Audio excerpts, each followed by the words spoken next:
Hello students, welcome back to my channel accounts learning point. आज की video में हम जर्नल चैप्टर का क्वेश्चन नंबर 11 करेंगे जीके गर्ल बुक में से।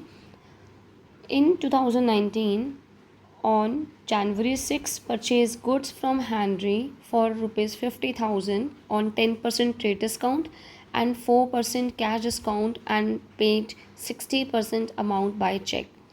50,000 रुपये की गुड्स हमने हैंनरी से ख़रीदी है। 10% हमें ट्रेड डिस्काउंट मिल रहा है। ट्रेड डिस्काउंट अगर हम उधार परचेज़ करें या कैश परचेज़ करें, दोनों केसेस में हम अवेल कर सकते हैं। लेकिन कैश डिस्काउंट जो होता है वो सिर्फ कैश पेमेंट पर ही हमें मिलता है, ठीक है। और हैंनरी को हम पूरी पेमेंट नहीं कर रहे हैं, हम सिर्फ 60% अमाउंट पे कर रहे हैं। तो यानी कि जो हम 4% का कैश डिस्काउंट अवेल करेंगे वो 60% अमाउंट पे करेंगे, ठीक है। नेक्स्ट ट्रांजेक्शन है January 15 bought goods from Amit से आपने गुड्स खरीदी for ₹2 lakh at the terms 5% cash discount and 20% trade discount and we are जो हमें पेमेंट मिल रही है that is 3/4 of the amount in cash at the time of purchase. Students, मैंने format बना लिया है, date, particulars, LF, amount debit, amount credit. तो फर्स्ट एंट्री में जैसे आपको पता है ऑन जनवरी 6 2019 में हमने गुड्स परचेज़ की हैं हैंनरी से, हमने परचेजेस की हैं। तो एंट्री होगी परचेजेस अकाउंट डेबिट टू, क्योंकि चेक से पेमेंट किया है तो बैंक अकाउंट। अब पेमेंट करने पर डिस्काउंट रिसीव हुआ है तो डिस्काउंट रिसीव्ड अकाउंट, और उसके बाद जिसकी पेमेंट नहीं की है उसमें क्रेडिटर का नाम, क्रेडिटर कौन है, हैंनरी, ठीक है। अब देखते हैं कितनी हमने पेमेंट कर दी। 50,000 का माल ख़रीदने पर 10% का ट्रेड डिस्काउंट था, तो 5,000 ट्रेड डिस्काउंट के बाद 45,000 की हमने परचेजेस की हैं। और परचेजेस हम 45,000 की कर रहे हैं लेकिन पूरी पेमेंट नहीं कर रहे, 60% की पेमेंट कर रहे हैं। तो जो हमारा होगा 27,000। अब 27,000 के हम जब बैंक से पेमेंट यानी कि चेक के थ्रू अगर हम पेमेंट कर रहे हैं तो डिस्काउंट भी हम इसी पे अवेल कर पाएंगे 27,000 पे। तो कैश डिस्काउंट की जो कैश डिस्काउंट जो कैलकुलेट होगा वो 27,000 पर होगा, ना कि 45,000 पर। परचेजेस तो आपने 45,000 की हैं, लेकिन पेमेंट अगर हम 27,000 की कर रहे हैं तो कैश डिस्काउंट हमें 27,000 पर ही मिलेगा। तो अगर 27,000 पर हम 4% डिस्काउंट की कैलकुलेशन करते हैं तो वो आ जाएगा 1,080। तो 27,000 में से अगर हम कैश डिस्काउंट माइनस करेंगे कैश डिस्काउंट तो वो हमारा आ रहा है 25,920। यानी कि यानी कि 25,920 की पेमेंट कर रहे हैं। तो अब अमाउंट देख लेते हैं। टोटल परचेजेस हमने की हैं 45,000 की, जो कि ट्रेड डिस्काउंट माइनस करने के बाद लिखा जाएगा अमाउंट। बैंक अकाउंट में जितना हमने चेक से पेमेंट कर रहे हैं, जो अभी हमने कैलकुलेट किया है 25,920। कैश डिस्काउंट जो हमने अवेल किया दैट इज़ 1,180। और अब 45,000 में से अगर 27,000 की 27,000 की पेमेंट करने हो गया हमारा क्लियर। तो अब हमारा कितना रह गया, 18,000 जो है वो अभी हैंनरी को हमने देना है, ठीक है। तो यहाँ पर क्या हम इसकी नरेशन लिखेंगे, purchase goods from Henry at 10% trade discount and paid 60% amount by check and availed 4% cash discount, ठीक है। अब इसके बाद हमारी जो नेक्स्ट है उसमें भी हम गुड्स परचेज़ कर रहे हैं, वो हम कर रहे हैं अमित से हमने गुड्स परचेज़ की हैं 2 लाख रुपए की। 5% कैश डिस्काउंट है। कैश डिस्काउंट आपको पता है तभी मिलेगा जब हम कैश में पेमेंट करेंगे, या फिर हम पेमेंट कर रहे हैं उसी टाइम पर, चाहे हम चेक से करें चाहे हम कैश से करें। 20% ट्रेड डिस्काउंट है। ट्रेड डिस्काउंट जो होता है वो कैश में पेमेंट हो या उधार हो, कैश में हम खरीद रहे हैं गुड्स या उधार खरीद रहे हैं, दोनों केसेस में हमें अवेल करते हैं हम। और 3/4 जो अमाउंट है वो कैश में पेमेंट हो रही है eight the time of purchase. तो यानी कि कैश डिस्काउंट किस पर होगा, सिर्फ 3/4 ऑफ अमाउंट पर। ठीक है, तो देख लेते हैं इसकी पहले जर्नल एंट्री और उसके बाद मैं इसकी कैलकुलेशन करके दिखाऊंगी आपको। तो पहले इसकी जर्नल एंट्री देखते हैं।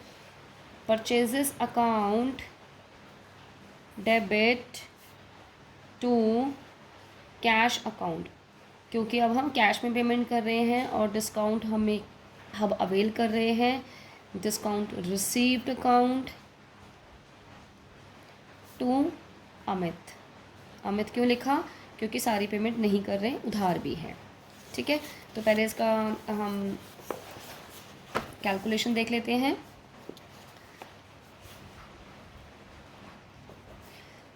₹2,00,000 की गुड्स हम खरीद रहे हैं, 20% ट्रेड डिस्काउंट हमें मिल रहा है। 40,000 का हमें ट्रेड डिस्काउंट हमें मिला। तो ट्रेड डिस्काउंट जो लिस्ट प्राइस पर होता है, तो एक्चुअल में हम परचेसेस कितनी कर रहे हैं, 2,00,000 में से 40,000 माइनस करने के बाद 1,60,000 ये हमने परचेज़ किया है। ठीक है, लेकिन पेमेंट हम इसमें से करेंगे सिर्फ 3/4, सारी पेमेंट ना करके सिर्फ 3/4 पेमेंट करेंगे, जो कि कितना आएगा इसका 1,20,000।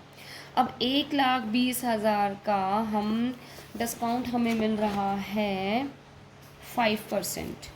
5% का डिस्काउंट मिल रहा है, यानी कि 6,000 का। ठीक है, तो एक्चुअल में हमने कितनी पेमेंट करी, 6,000 में से अगर हम 1,20,000 में से हम 6,000 डिस्काउंट का माइनस करेंगे तो 1,14,000। ठीक है, यानी कि 1,60,000 में से अब 1,20,000 का तो क्लियर हो गया और रह कितना गया, अब 40,000 जो हमारा अभी भी उधार है। ठीक है, तो टोटल परचेजेस हमने की हैं 1,60,000। अभी आपका हो गया, यहाँ पर तो 2,00,000 लिखा था, तो 2,00,000 नहीं लिखेंगे क्योंकि ट्रेड डिस्काउंट हम शो नहीं करते, पहले से ही माइनस करके हम उतना ही दिखाते हैं। ट्रेड डिस्काउंट माइनस करने के बाद वाला अमाउंट दिखाते हैं। ठीक है, क्योंकि उसकी कोई रिकॉर्डिंग नहीं होती है। तो 2,00,000 में से 40,000 माइनस करेंगे, 1,60,000 ये हमने परचेजेस की।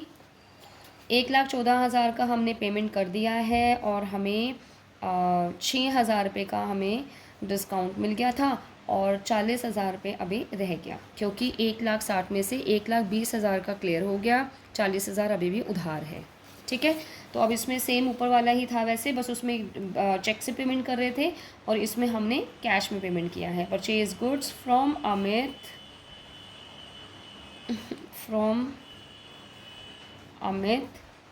at 20% trade discount and paid 3/4 amount at 5% cash discount. I hope आपको समझ में आ रहा होगा, बहुत इजी है, बस कैलकुलेशन का और जनरल एंट्री का थोड़ा ध्यान रखना है। Now in the next entry January 18 हम शर्पा से लिस्ट प्राइस का माल खरीद रहे हैं 50,000 का, 20% ट्रेड डिस्काउंट है, 4% कैश डिस्काउंट है। If the payment is made with in 7 days, अगर 7 डेज़ के अंदर पेमेंट करती है शर्पा तो उसको कैश डिस्काउंट वो ले पाएगी। और 75% पेमेंट वो कर रही है, लेकिन 23 जनवरी को, ठीक है, 18 जनवरी को हमने सेल्स किया है शर्पा को, और अगर वो 7 दिन के अंदर पेमेंट करती है तो ही वो डिस्काउंट ले पाती है। ठीक है, तो 18 को अगर वो परचेजेस कर रही है, यानी कि हम सेल्स कर रहे हैं, तो 23 तारीख जो विद इन 7 डेज़ बनता है, तो लेकिन कितना पेमेंट करा उसने, 75%, तो इसको डिस्काउंट मिलेगा। लेकिन अब आप देखेंगे जनवरी 18 को सिर्फ सेल हो रही है, पेमेंट नहीं मिल रहा है ना। तो इसके लिए हम इसके एंट्री करेंगे जनवरी 18 को शर्पा ने जिस दिन परचेजेस की है ना, उस दिन हमें कुछ भी पेमेंट नहीं किया।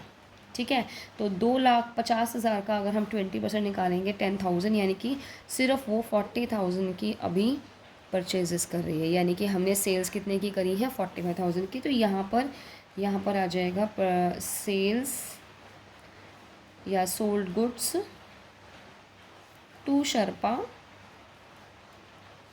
Eight 20% trade discount. अभी यहाँ पर और कुछ नहीं होने वाला, ठीक है ना।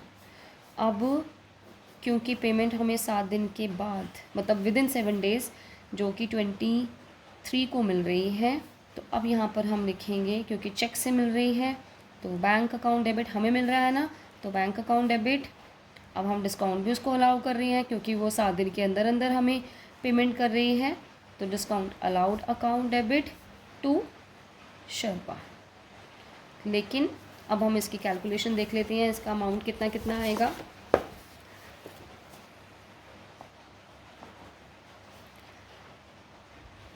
₹40,000 की सेल्स में से वो हमें 75% का पेमेंट कर रही है, यानी कि वो हमें पेमेंट कर रही है 30,000। और 30,000 का जब वो पेमेंट किया उसने तो उसको डिस्काउंट मिल रहा है 4%, यानी कि 1200। तो हमें जो चेक मिला है वो 30,000 में से हम 1200 माइनस करेंगे,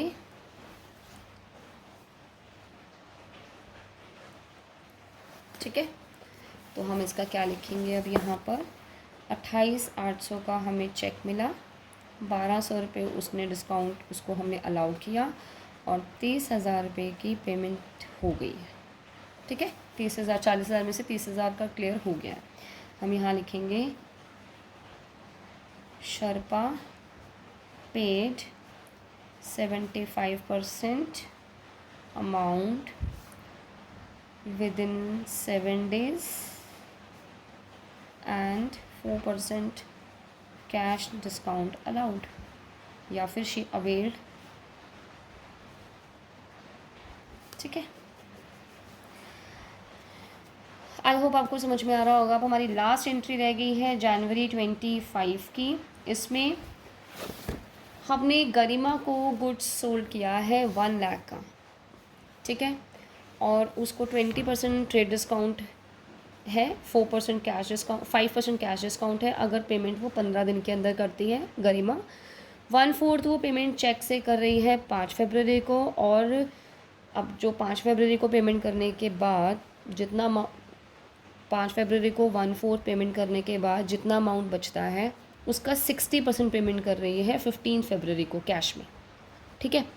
तो पहले देख लेते हैं कि कितना कितना हमें अब जनवरी 25 को तो सिर्फ सेल्स हुई है ना, तो इसमें क्या एंट्री हो जाएगी, sales account debit, sorry Garima debit to sales account, और ट्रेड डिस्काउंट माइनस करने के बाद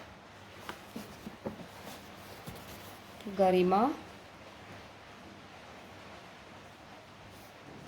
डेबिट टू सेल्स अकाउंट, क्योंकि इस दिन तो इसने कोई पेमेंट नहीं किया ना हमें, तो 50,000 रुपये, 1 लाख रुपए का 20% ट्रेड डिस्काउंट है तो 80,000 की हमने उसको सेल्स किया, ठीक है। तो यहाँ पर आ जाएगा sold goods to Garima for ₹1 lakh at 20% trade discount. का पहले हम देख लेते हैं कि कैलकुलेशन का अमाउंट, मतलब अमाउंट का देख लेते हैं क्या क्या रहेगा। देखो 80,000 रुपये की हमने उसको सेल्स की, उसने 1/4 पेमेंट किया है, यानी कि 20,000 का पेमेंट किया है 5 फरवरी को, और 15 दिन के अंदर अगर वो पेमेंट करती है तो उसको डिस्काउंट अवेल वो कर सकती है, ठीक है। तो 25 जनवरी से लेके 5 फरवरी यानी कि 15 दिन के अंदर है, तो 20,000 पे तो हम उसको डिस्काउंट दे देंगे, ठीक है। कितना दे देंगे उसको, 5%, यानी कि 1,000 रुपये का। तो यानी कि उसने हमें कितनी पेमेंट करी, 19,000 रुपये की, जो कि किससे की है, चेक से, ठीक है। अब आप देखो 80,000 में से 20,000 की तो कहानी ख़त्म हो गई, यानी कि अब कितना रह गया, 60,000। अब 60,000 जो उसका अमाउंट रह रहा था उसमें से वो 60% ही पेमेंट कर रही है, अब ये पूरी पेमेंट नहीं कर रही, सिर्फ 60% कर रही है 36,000 की।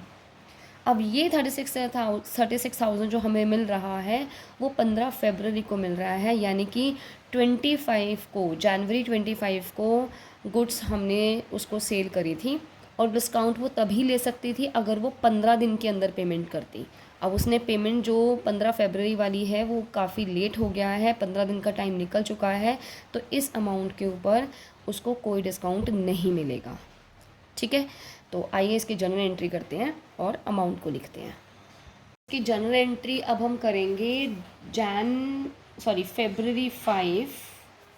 फरवरी 5 को उसने हमें पेमेंट किया है चेक से, bank account debit, discount allowed account debit to Garima, यानी कि 20,000 1/4 पेमेंट किया था ना, 1,000 का उसने डिस्काउंट लिया उसको और 19,000 का हमें चेक मिल गया। तो Garima paid by cheque 1/4, Garima paid 1/4 of amount by cheque at 4%, 5% cash discount. ठीक है, अब जो पेमेंट मिली है अगली वाली वो फरवरी 15 को मिली है, जिसमें उसने डिस्काउंट अवेल नहीं किया था, तो हम लिखेंगे कैश अकाउंट, क्योंकि अब उसने हमें कैश दिया है, cash account debit, discount avail नहीं किया, टू गरिमा। तो गरिमा से हमें सिर्फ 60% अमाउंट मिला था, यानी कि 36,000 का अमाउंट मिला था जो रिमेनिंग बच रहा था। तो यहाँ पर आ जाएगा Garima paid 60% of remaining amount, that's it. अब उसको डिस्काउंट तो मिला नहीं ना, तो अब हमारा यहाँ पर ये क्वेश्चन कंप्लीट है। तो देखा डेट्स कितनी मैटर करती हैं, डेट्स बहुत इंपॉर्टेंट हैं। अगर क्वेश्चन समझ में आया होगा तो like and subscribe my channel, share this video. Thank you.